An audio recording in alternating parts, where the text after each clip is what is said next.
Willkommen, bienvenue. Welcome once again to another Cladding Matters, the weekly show where we discuss all things to do with fire safety. In this particular case, PAS 9980 and its consistently watered down efforts, and also the fact that the government would dearly love for it to be enshrined in law. But they're not just us, but also various other members of the public are kicking back against it. Normally, we'd be joined by Steve Day, who is, I'm afraid, out and about and unable to get within earshot, or should I say, Wi-Fi shot of a decent signal. But we are here to give you a brief update as to what's been going on. Hamish, what's the latest? Well, apologies again for the timing today. It's because we've been struggling trying to get Steve connected, but if his video signal isn't picking up, he's not in his usual place of place where he actually sort of gives the podcast from. Yeah. And although he changes from time to time, on this particular occasion, signal just isn't there.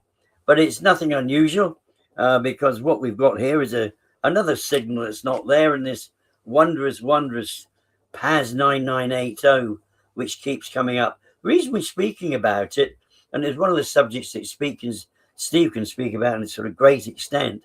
The reason we're speaking about it, it is a subject which will be discussed within the House of Parliament and the House of Lords too, because as you well know, there are a number of people behind this diluted sort of kind of solution that's been suggested, which came out, unfortunately, without full investigation when the Building Act came out in 2022. And as we well know, the challenge with any bill that becomes an act, if it's not looked at in sort of great detail, now bear in mind this was a Conservative one. It was a Conservative bill that became an act and it was passed by them. But it's caused tremendous difficulties because of the way, first of all, those who aren't included, and sometimes figuring out who is included. But on this particular occasion, the aspect we want to speak about is a standard which was suggested as being an adequate standard to which these buildings could be remediated, or the standard they needed to meet if they didn't require remediation. Now, the problem with it, it's not a full standard as such, which means different people, as they look at it, can have a different opinion about it. And it's not quite, if they fell out of bed the wrong side, it's not quite as bad as that. But within it, it depends who you will speak to. And we've met tremendous reaction from a number of people as a consequence of the podcast when we speak about this PAS 9980, but we really want a standard that is adequate for people so they can live in their safe homes. It does seem to be completely open to interpretation, and that means that, for instance, it's perfectly feasible to leave highly combustible materials located on fire shafts, for instance. And even though that would seem to be, well, crazy, it is just about allowable within the bounds of PAS 9980. That seems to be a bit nuts to me. Have I got this wrong? Absolutely not. You're perfectly correct. I mean, it was our fire safety expert who we were speaking to, whereby what he's suggesting, if it's on the exterior of the building, the fire escape and but particularly of the type that we actually sort of see at Royal Artillery Quays, right? That is concluded that any glass on the exterior of the building is considered to be cladding. So right the way down the outside, there is this glass. And as our expert was telling us, this is liable to shatter and do all sorts of things. It's not the appropriate glass, which being the only exit available to any of those in the building, it does. I mean, we were having a conversation yesterday with one of our legal experts, and all she could say was the best thing is, because she was advising somebody, and they were on something like the 16th floor, and she said to them, because she was advising against their going in, then they said, no, we really want it, we really want it. She said, you best take a parachute with you when you buy it and get into some parachute training, because that's the only way you can guarantee getting out. You can actually sort of land safely, and it's another matter. Well, quite. I think that's probably the issue here, isn't it? You could be trapped in by dint of bad location just because there is no way for you sensibly to be able to get out at all. And it's the fact that this is being done barefaced in front of everyone. It's like we don't care anymore, and we do. It just seems unfair that they're allowed to effectively ride roughshod over us. Am I missing the point here? No, they have been doing this, and sadly, there are a number of properties that have been remediated using this particular standard. Now, they will have to be investigated because, unfortunately, those buildings, because of the state of the PAS 9980 and this the type of material which is being left in there, the insurance company is saying, no, we know likely. And there's a good reason for that, because we've spoken about the dangers of glass, but it's the content within the cladding itself. There's material that can catch fire. They're using, they just ignore aspects. It should have been metal fixings. But they put plastic in because now when you actually sort of think that all this cladding is held on with plastic, I mean, what good is that? And it's things of that particular sort of nature that somebody looking at it from their perspective would suggest, as far as they're concerned, it wouldn't kill everybody necessarily. So therefore it's okay. Now, it might be okay for them. It's not okay for the insurance company. The insurance company, Steve was saying, massive amounts, £6,000 a year. What do you pay? Anybody who's listening here, what do you pay for your home insurance? I bet you I would suggest is less than 1,000. Well, yes, absolutely. And the problem is this: also, a lot of insurance brokers won't even countenance it, because if there's a hint of flammability to it, and they'll run a mile. And do you know what? If I was running an insurance firm, I would too, because looking at Grenfell and successive disasters since then, there's been several since then where flats have lit up and dripped down from floor to floor.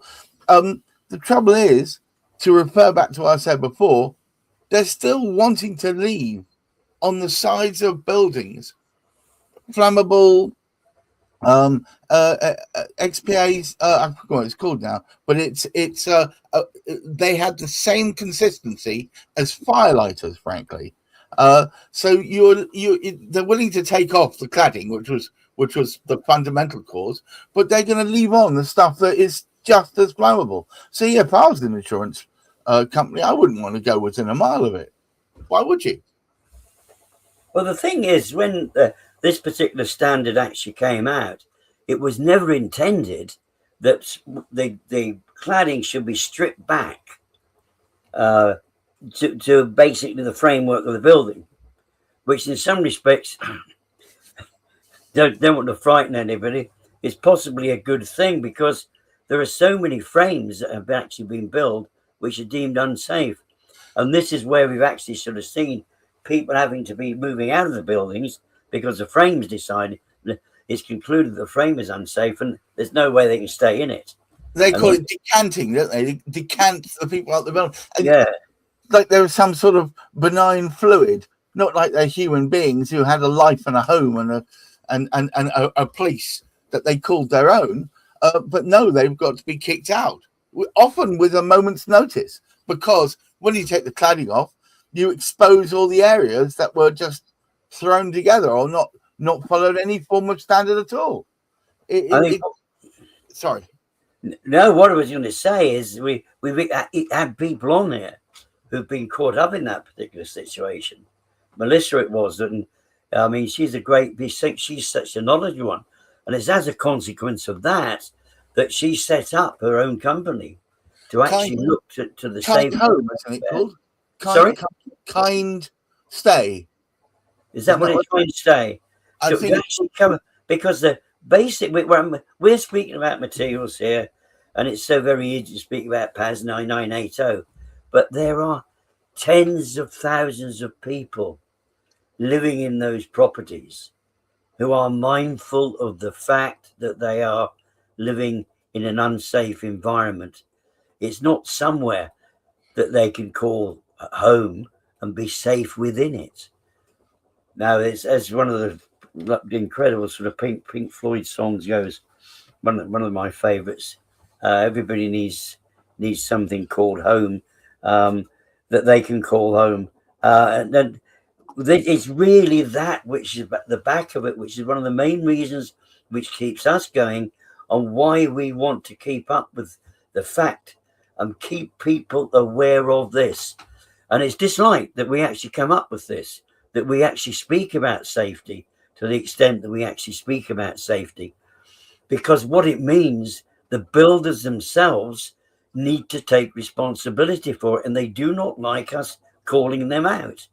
And as Steve pointed out last week, again, the percentage of properties which actually sort of exist and they do need sort of some kind of remediation are absolutely awesome to the extent that it's a serious concern. And what they're speaking about, and I don't know what it was, there was some contact. My wife was saying to me that there are discussions on Parliament and all will be resolved in all these buildings by 2030. Well, they haven't found half of them yet. They haven't looked at half of them yet. No, it's taken the skirt off to look at the petticoat yet. How on earth can they do that? Oh, by the way, I'm just going to respond to a comment that's come up. This channel is talking all about what happens when you respond to the cladding disaster that is befallen us since Grenfell, and the fact that there are many thousands of similar buildings that haven't been looked at. And the next stage from that is when you take the cladding off and you realize the poor building quality that's been used to put the things together and the building safety issues that create from that. So that's Dubonamic, I think his name is. That's what this channel's about, and we talk about regularly about this topic. Normally you have a couple of specialists on the topic and even people who have been through this whole process with us. Unfortunately, one of them's away at the moment and nowhere near a Wi-Fi signal. So it's just Hamish and I. Hamish runs a search company which is specializing in finding out everything you need to know before you buy a house. And I'm a commentator, if you like, and I help promote. So that's everything. Hamish, we're going to cut this short today, I think, because we really want to have Steve on when we can. But would you care to take us home? Right, we can actually do that. It's because of the subject matter.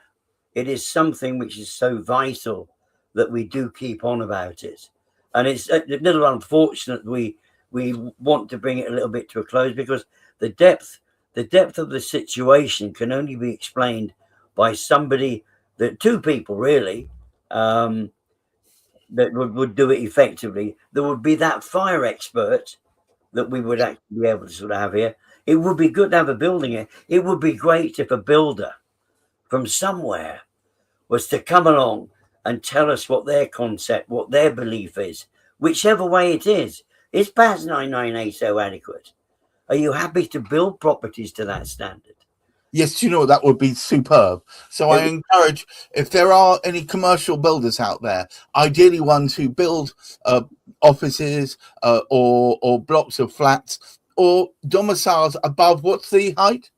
18 feet, I believe. Above 18 meters. 18 feet, by golly, yes. 18 meters. Yes, 18 meters. 4 feet. I encourage you to approach either myself or Hamish, and we'll get you on the show so you can put your side of the argument. But thank you so much, Hamish. It's always a pleasure to talk to you about these topics. Thank all of you. I see you flitting on and off.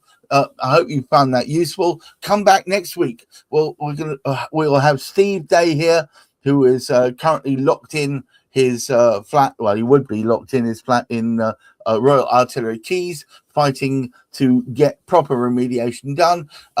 We also have whistleblowers. We have people who are within the fire community. We have people who are councillors. We've had MPs. We've had lords. We've had all sorts of people. This show gets quoted over in Australia. It's been quoted in the House of Lords, and it's been quoted in the House of Parliament. So we are making waves, and we're trying to make sure that we get on top of this cladding crisis, on this public safety crisis that is just waiting to erupt, because there are thousands of people in the UK currently living in properties that are deemed unfit for human habitation because they are not fire safe.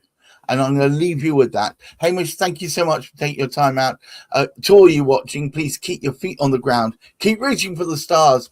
And please look after that mental health. Until next week. Bye-bye. There's a tale about some folks with hammers and some nails. They'll promise you the moon, but their word always fails. They'll tear down